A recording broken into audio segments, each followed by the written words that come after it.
నమస్తే, welcome to special focus. నీళ్లు నిప్పులవుతున్నాయి, మాటలు సెగలు కక్కుతున్నాయి. చివరికి కృష్ణా జలాల పంపిణీ బాధ్యతల్ని పర్యవేక్షించే బోర్డుపైన వివాదాలు. రాష్ట్ర విభజన జరిగి 2 ఏళ్లైనా తెలుగు రాష్ట్రాల మధ్య సఖ్యత కుదరటం లేదు. నీళ్ల నుంచి నియామకాల దాకా, కాలేజీ సీట్ల నుంచి ఉమ్మడి ఆస్తుల దాకా ఇప్పటికీ ఎన్నో పేచీలు. ఈ కీచులాటలకు ఫుల్ స్టాప్ ఎప్పుడు?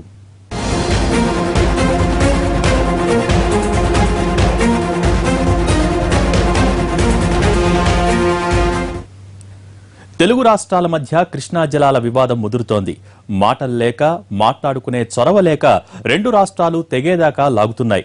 అటు కృష్ణా రివర్ యాజమాన్య బోర్డు కూడా చేసేదేం లేక చేష్టలుడిగి చూస్తోంది.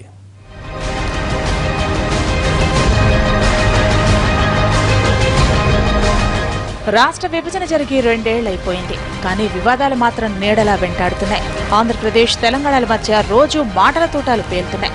2 రాష్ట్ర ప్రభుత్వాలు పోటీలు పడి ఫిర్యాదులు చేసుకుంటున్నాయి. మరీ ముఖ్యంగా కృష్ణా జలాల పంపకాల వివాదం అంతకంతకు జటిలమవుతోంది. నీటి పంచాయతీలుంటాయని ముందే ఊహించినా 2 ఏళ్లు గడిచినా ఓ పరిష్కారం దొరక్కపోవడమే ఇంతటి రాద్ధాంతానికి కారణం. జలాల పంపకానికి సంబంధించి రాష్ట్ర విభజనకు ముందున్న వ్యవస్థే ఇప్పటికీ కొనసాగుతోంది. వాటాలు తేల్చాలని 2 తెలుగు రాష్ట్రాలు కోరుతున్నా ఈ చిక్కుముడిని ఎలా విప్పాలో కృష్ణా రివర్ బోర్డుకి అంతుపట్టడం లేదు. ఉమ్మడి రాష్ట్రంలో నదీ జలాల్లో తెలంగాణకు దక్కాల్సిన న్యాయమైన వాటా దక్కలేదు. గోదావరి, కృష్ణా జీవనదులు, వాటి ఉపనదులు, కాకతీయుల కాలం నుంచి నీటి ఆదెరువులుగా ఉన్న గొలుసుకట్టు చెరువులు ఎన్ని ఉన్నా ఏమీ లేని గతిని తెలంగాణ అనుభవించింది. గోదావరి, కృష్ణా నదుల్లో తెలంగాణకు 1330 టీఎంసీల నీటి వాటా ఉన్నా ఈ నీటిని వాడుకునే ప్రాజెక్టుల నిర్మాణం కాలేదు.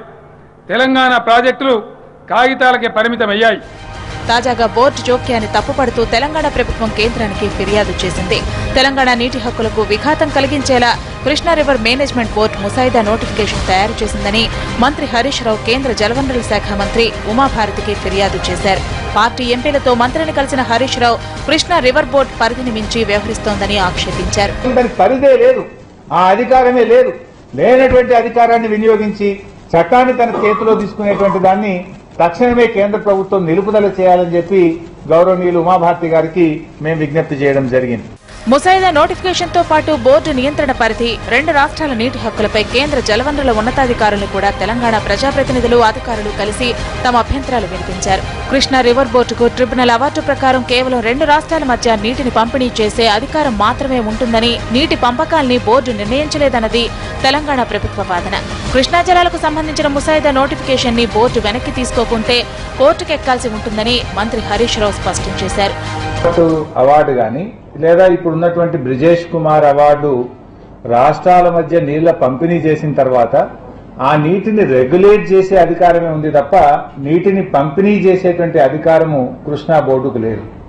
కానీ లేనటువంటి అధికారాన్ని తన చేతుల్లోకి తీసుకొని ఆయా ప్రాజెక్టులను మరియు నీటి కేటాయింపులను కూడా కేటాయించే విధంగా వారు డ్రాఫ్ట్ నోటిఫికేషన్ కేంద్ర ప్రభుత్వానికి పంపించారు. సో ఆ డ్రాఫ్ట్ నోటిఫికేషన్ మీరు అంగీకరించద్దు, అది పార్లమెంట్లో చేసినటువంటి చట్టానికి వ్యతిరేకము. సో ఒకవేళ కేంద్ర ప్రభుత్వం ఆమోదించిన అది చట్ట వ్యతిరేకం అవుతుంది, మేము కోర్టుకు వెళ్ళక తప్పనిసరి పరిస్థితి ఏర్పడుతుంది అనే ఆ రూల్ పొజిషన్ ఏదైతే ఆంధ్రప్రదేశ్ రీఆర్గనైజేషన్ యాక్ట్ ఉందో ఆ యాక్ట్, ఆ రూల్ పొజిషన్ అంతా కూడా వారికి ఈరోజు ఉమాభారతి గారికి మేము వివరించడం జరిగింది. నీటి కేటాయింపులపై బ్రిజేష్ కుమార్ ట్రిబ్యునల్ ముందు 2 తెలుగు రాష్ట్రాల వాదన వినిపిస్తున్నాయి. తుది ఉత్తర్వులు వెలువడక ముందే కృష్ణా బోర్డు ముసాయిదా నోటిఫికేషన్ రూపొందించడాన్ని తెలంగాణ ప్రభుత్వం తప్పుపడుతోంది. బచావత్ ట్రిబ్యునల్ అవార్డు ప్రకారం ఉమ్మడి ఆంధ్రప్రదేశ్ రాష్ట్రానికి 811 టీఎంసీల కేటాయింపు ఉంది. అందులో ఆంధ్రప్రదేశ్కి 512 టీఎంసీలు, తెలంగాణకు 299 టీఎంసీలు వినియోగించుకునేలా కుదిరిన ఒప్పందం తాత్కాలికమేనంటోంది తెలంగాణ సర్కార్. 2 రాష్ట్రాల అధికారుల సంతకాలతో అధికారికంగా చేసుకున్న ఒప్పందానికి అనుగుణంగా Krishna river water management board కేటాయింపులు జరపాలంటోంది ఆంధ్రప్రదేశ్ ప్రభుత్వం. మంచినీటి అవసరాల కోసం కృష్ణా మెట్ట ప్రాంతాలకు 2 టీఎంసీల నీరు అడిగితే ఇవ్వలేదని, బోర్డు ఆదేశించిన నల్గొండ, ఖమ్మం దాటి కృష్ణా జిల్లాకు మంచినీరు చేరలేదన్నది ఏపీ ఇరిగేషన్ మంత్రి దేవినేని ఉమామహేశ్వరరావు ఆరోపణ. ఓవైపు నిబంధనల్ని ఉల్లంఘిస్తూ కేంద్రానికి తెలంగాణ ప్రభుత్వం తప్పుడు ఫిర్యాదులు చేస్తుందంటున్నారు ఆయన. కృష్ణా డెల్టాకి 1-2 టీఎంసీలు మెట్ట ప్రాంతం కృష్ణాకు పంపిద్దాం అనుకుంటే నల్గొండ ఖమ్మం దాటి ఆ నీళ్లు రాని పరిస్థితి, ఆ నీరు విడుదల చేయని పరిస్థితి. ఎవడ మంత్రి హరీష్ రావు గారు మాట్లాడుతున్నారు, కేఆర్ఎంబి అన్యాయం చేసింది, ఆంధ్రప్రదేశ్ ప్రభుత్వం అన్యాయం చేసింది. మాట్లాడే దాంట్లో సత్యాలు ఉండాలి, మాట్లాడే దాంట్లో నిజాలు ఉండాలి, వాస్తవాలు మాట్లాడాలి. ఇవాళ కేఆర్ఎంబి బోర్డు ఆదేశాలను ధిక్కరించి తెలంగాణ రాష్ట్ర అధికారులు నీటి విడుదల చేయని పరిస్థితుల్లో మాకు సంబంధించిన వాదనలన్నీ కూడా కేఆర్ఎంబి ముందు మా ప్రిన్సిపల్ సెక్రటరీ, మా ఇంజనీరింగ్ చీఫ్ అన్ని కూడా కేఆర్ఎంబికి తెలియజేయడం జరిగింది. రాష్ట్ర విభజన జరిగి 2 ఏళ్లైపోయినా కృష్ణా జలాల వినియోగంపై క్లారిటీ లేదు. పోటీలు పడి ఫిర్యాదులు చేసుకుంటున్నాయే తప్ప 2 తెలుగు రాష్ట్రాల ప్రభుత్వాలు కలిసి చర్చించుకునే ప్రయత్నం మాత్రం చేయడం లేదు. ఎవరి రాష్ట్ర ప్రయోజనాలు వారివి. అందుకే ఇన్ని పంతాలు పట్టింపులు. కేంద్ర పెద్దలకు కూడా ఈ నీటి జగడాన్ని ఎలా ముగించాలో అంతుపట్టడం లేదు. ఉమ్మడి ప్రాజెక్టులతో జల వివాదాలు ఉన్న తెలుగు రాష్ట్రాల విషయంలో కేంద్రం తగాదా పెట్టి తమాషా చూస్తోంది. ప్రాజెక్టుల పర్యవేక్షణ బాధ్యతలతో పాటు నీటి పంపకాలపై 2 రాష్ట్ర ప్రభుత్వాల్ని ఓ నిర్ణయానికి వచ్చేలా ఒప్పించలేకపోతోంది. దీంతో తెలంగాణ, ఆంధ్రప్రదేశ్ రాష్ట్రాలు కయ్యానికి కాలు దువ్వుకుంటున్నాయి.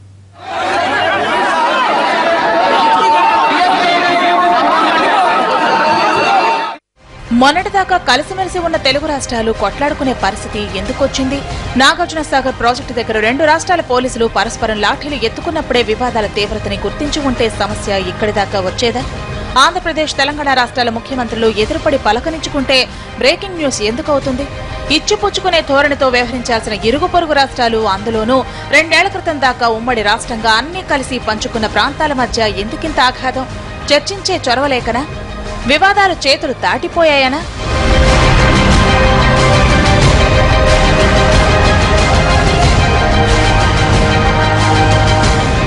రాష్ట్ర విభజన తర్వాత తొలుత తలెత్తేది నీటి సమస్యనని చాలా మంది ముందుగానే ఊహించారు. కానీ కేంద్రానికి మాత్రం ముందు చూపు కొరబడింది. నీటి కేటాయింపులపై ఆయా రాష్ట్రాల వాటాలపై ముందుగానే ఓ నిర్ణయానికి వచ్చుంటే 2 ఏళ్ల తర్వాత కూడా తెలుగు రాష్ట్రాలు గొడవపడే పరిస్థితి వచ్చుండేదే కాదు. సాగర్ వివాదం తర్వాత కనీసం అంతకు ముందు శ్రీశైలం ప్రాజెక్టు నీటి విషయంలో అభ్యంతరాలు వచ్చినప్పుడైనా కేంద్రం దీన్నో ప్రాధాన్య అంశంగా తీసుకునుంటే ఓ పరిష్కార మార్గం దొరికేదేమో.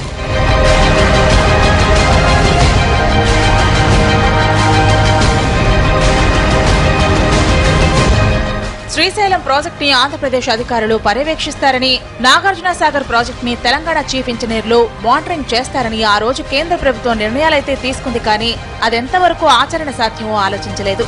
కేంద్ర పెద్దలకు ముందు చూపు లేకపోవడం తెలుగు రాష్ట్రాల మధ్య మనస్పర్ధలు పెంచుతోంది. రాష్ట్ర విభజన జరిగి 2 ఏళ్లయ్యాక 2 రాష్ట్ర ప్రభుత్వాల అధికారిక కార్యక్రమాల్లోనూ పరస్పర నిందలే. నిర్దిష్ట కాల పరిమితితో ప్రాధాన్య క్రమంలో సమస్యల్ని పరిష్కరించి ఉంటే ఇలాంటి పరిస్థితులు వచ్చేవే కాదు. మహారాష్ట్ర ప్రభుత్వంతో చర్చించి తమ రాష్ట్రంలో ప్రాజెక్టులకు మార్గం సుగమం చేసుకుంది తెలంగాణ రాష్ట్రం. అలాగే ఆర్టీఎస్ ఆధునికీకరణకు కర్ణాటక ప్రభుత్వాన్ని చర్చలతో ఒప్పించింది. ప్రాజెక్టులు ఖచ్చితంగా చేయాలని ఒక చిత్తశుద్ధితోటి గతంలో లోపభూయిష్టంగా చేపట్టిన డిజైన్లకు రీడిజైన్ చేసి మొట్టమొదటిసారిగా దేశ చరిత్రలోనే 25,000 కోట్ల రూపాయలు ఇరిగేషన్ రంగంలో బడ్జెట్లో కేటాయించి ప్రాజెక్టుల వారీగా అధికారులను కేటాయించేసి ఆ ప్రాజెక్టుని ఈరోజు రూపకల్పన చేసే దశలో ఆంధ్రప్రదేశ్ ప్రభుత్వం ఈరోజు కేంద్ర ప్రభుత్వానికి హోంభారతి గారికి ఉత్తరం రాయటం, ముఖ్యంగా గౌరవ ఆంధ్ర రాష్ట్ర ముఖ్యమంత్రి చంద్రబాబు నాయుడు గారు ఉత్తరం రాయటం నిజంగా తెలంగాణ ప్రజలను దగా చేసినట్టే. కానీ తెలంగాణ ప్రభుత్వ ప్రాజెక్టుల రీడిజైనింగ్ పై, కొత్త ప్రాజెక్టులపై ఆంధ్రప్రదేశ్ ప్రభుత్వం అభ్యంతరాలు లేవనెత్తుతోంది. దిగువ రాష్ట్ర ప్రయోజనాలకు ఇవి భంగకరమని కేంద్రానికి ఏపీ ఫిర్యాదు కూడా చేసింది. ఉమ్మడి రాష్ట్రంలోని వివాదాలకు కేర్ ఆఫ్ అడ్రస్ గా ఉన్న ఆర్టీఎస్ విభజన తర్వాత తెలుగు రాష్ట్రాల మధ్య మంటని మరింత రాజేస్తోంది. ఆర్టీఎస్ ఆనకట్ట ఎత్తు పెంచితే తాము అన్యాయమైపోతామని సీమ రైతుల ఆవేదన.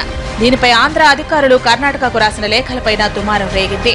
ఎగువన ప్రాజెక్టులు కడుతూ పోతే తాగేందుకు గుక్కడి నీళ్లు దొరకవని ఆంధ్రప్రదేశ్ ప్రభుత్వ ఆక్షేపణ. తమకు న్యాయబద్ధంగా రావాల్సిన నీటినే వాడుకుంటున్నామన్నది తెలంగాణ ప్రభుత్వ వాదన. ఇలా వాదనలతోనే కాలం గడిచిపోతోంది తప్ప కనుచూపు మేరలో పరిష్కారం మాత్రం కనిపించడం లేదు.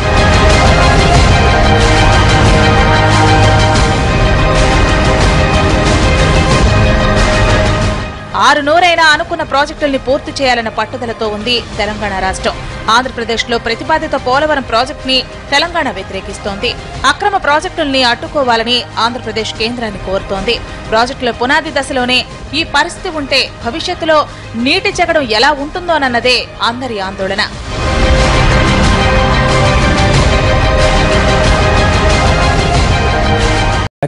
నీటి సమస్య అంటే ట్రిబ్యునల్ వాటాలు తేల్చాలి, రివర్ బోర్డ్ లెక్క చూడాలి. కానీ విభజన జరిగి 2 ఏళ్లు గడిచినా ఉద్యోగుల పంపకాలు కొలిక్కి రాలేదు. హైకోర్టు విభజన సాధ్యం కాలేదు. ఎవరి ఆస్తులేమిటో లెక్క తేలలేదు. అందుకే తెలుగు రాష్ట్రాలకు ఇన్ని తంటాలు. విభజన తర్వాత 2 తెలుగు రాష్ట్రాలు పరస్పరం సహకరించుకోవాలని, విడిపోయిన అన్నదమ్ముల్లా కలిసుండాలని అంతా ఆకాంక్షించారు. కానీ పూటకో వివాదం, రోజుకో కీచులాట, అపరిష్కృత సమస్యలతో తెలుగు రాష్ట్రాల మధ్య అంతరం పెరుగుతోంది. ఆరోపణలు, ప్రత్యారోపణలు, సవాళ్లు, ప్రతి సవాళ్లతో వాతావరణం కలుషితమవుతోంది. సరిహద్దులో రవాణా పన్ను వివాదం నుంచి మొదలు పెడితే పిల్లల భవిష్యత్తుతో ముడిపడ్డ పోటీ పరీక్షల దాకా అడుగడుగునా వివాదాలే. సామరస్యపూర్వకంగా పరిష్కరించుకోవాలని సలహాలిచ్చేవారే కానీ కూర్చోబెట్టేవాళ్లు లేరు. కేంద్రంలో బీజేపీ ప్రభుత్వం అధికారంలోకి వచ్చి రాగానే పునర్విభజన చట్టానికి సంబంధించి ఏదన్నా చొరవ చూపించిందంటే అది పోలవరం ముంపు గ్రామాల్ని ఏపీకి బదలాయించడమే. దానిపై చెలరేగిన వివాదం ఇంకా సద్దుమణగలేదు. ఆంధ్రప్రదేశ్లో కలిసిన 7 మండలాల్ని తిరిగిచ్చేందుకు ఏపీ ముఖ్యమంత్రి సుముఖత వ్యక్తం చేశారని తెలంగాణ సీఎం చెప్పినా రాష్ట్రపతి ఆర్డినెన్స్ తో జరిగిన నిర్ణయం కావడంతో అదంత తేలిగ్గా జరిగేది కాదు. మరోవైపు పోలవరం ప్రాజెక్టు నిర్మాణాన్ని తెలంగాణ వ్యతిరేకిస్తున్నందున ముంపు మండలాల్ని పూర్వస్థితిలో ఉంచేందుకు ఆంధ్రప్రదేశ్ అంత తేలిగ్గా అంగీకరిస్తుందా అన్నది మరో ప్రశ్న.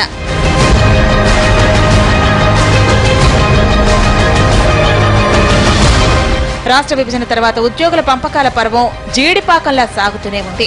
దీనికి ముగింపెక్కడో 2 రాష్ట్రాల ప్రభుత్వాలు తేల్చుకోలేకపోతున్నాయి. అటు కేంద్రం నుంచి కూడా స్పష్టత కొరవడింది. ఇక హైకోర్టు విభజన అంశమైతే నిరసనలకు దారితీస్తోంది. 2 ఏళ్లైనా ఇంకా ఉమ్మడి హైకోర్టే నడుస్తోంది. ఎన్నిసార్లు కేంద్రాన్ని సంప్రదించినా చూద్దాం చేద్దామన్న హామీలే తప్ప అడుగు ముందుకు పడకపోవడంతో న్యాయవాదుల్లో అసహనం పెరుగుతోంది. ఏపీ ముఖ్యమంత్రి మోకాలడ్డుతున్నారని తెలంగాణ నేతలు ఆరోపిస్తుండగా తమకెలాంటి అభ్యంతరాలు లేవంటోంది ఆంధ్రప్రదేశ్ ప్రభుత్వం. హైకోర్టు విభజనతో పాటు నియామకాల్లో వివక్షపై తెలంగాణ న్యాయవాదులు నిరసనలకు దిగుతున్నారు. గతంలో టీఆర్ఎస్ ప్రభుత్వం ఏర్పడిన కొత్తలో పీపీఏల విషయంలో కొర్రిపెట్టారు, పవర్ ప్రాజెక్టు విషయంలో కొర్రిపెట్టడం జరిగింది. అంతేకాకుండా పవర్ ప్రాజెక్టులే కాకుండా మరి అయితే ఇరిగేషన్లో కూడా మరి ఉత్తరం రాయాలని చెప్పాడు. కానీ దత్తత తీసుకున్న పాలమూరు జిల్లా నేను దత్తత తీసుకున్నానని చెప్పి స్వయంగా చెప్పిన పెద్ద మనిషి అటువంటి పాలమూరు రంగారెడ్డి జిల్లాలో ప్రాజెక్టులు ఆపమని చెప్పేసి స్వయంగా ఉమాభారతి గారికి గత నెలలో ఉత్తరం రాసిన మాట వాస్తవం కాదా? ఉమ్మడి ఆస్తుల విషయంలోనూ అనిశ్చితి కొనసాగుతోంది. 10వ షెడ్యూల్లోని 142 సంస్థల్లో 123 హైదరాబాద్ పరిసరాల్లోనే ఉన్నాయి. తెలంగాణలో ఉన్న సంస్థలు తెలంగాణ రాష్ట్రానికి, ఏపీలో ఉన్న సంస్థలు ఆంధ్రప్రదేశ్ కి చెందుతాయని హైకోర్టు ఇచ్చిన తీర్పుపై ఏపీ సర్కార్ సుప్రీంని ఆశ్రయించింది. 10వ షెడ్యూల్లోని సంస్థల ఆస్తుల్ని 58:42 నిష్పత్తిలో పంచాలని సుప్రీం తేల్చడంతో ఉమ్మడి సంస్థల ఆస్తుల విభజన 2 నెలల్లో పూర్తి చేయాలని ఆంధ్రప్రదేశ్ ప్రభుత్వం కేంద్రాన్ని కోరింది. చట్టం ప్రకారమో చర్చలతోనో పరిష్కారం కావాల్సిన సమస్యలు కూడా చివరికి కోర్టు గుమ్మం ఎక్కుతున్నాయి. కేంద్రం సీరియస్ గా పట్టించుకోకపోవడం సమస్యల తీవ్రతని పెంచుతోంది.